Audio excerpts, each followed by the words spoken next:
咁啊，另外咧，我哋亦都係講土地儲備啦。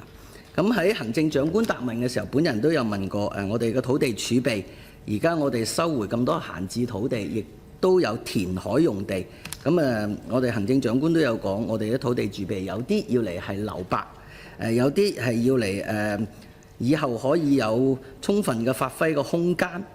可以留作以後用。咁但係我哋仲有好多一啲土地儲備咧，其實而家都係用個鐵絲網圍住，可能係國有土地。咁其實一啲未開發嘅土地，可唔可以充分咁喺各區咁利用，俾我哋做啲波地啊，包括一啲嘅更加嘅市民嘅運動嘅空間，令到我哋市民咧可以有更好嘅一啲嘅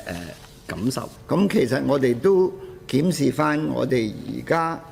手頭上邊嘅一啲土地，係咪亦可以有部分臨時未有一個確定嘅用途，我哋可以開放出嚟俾學校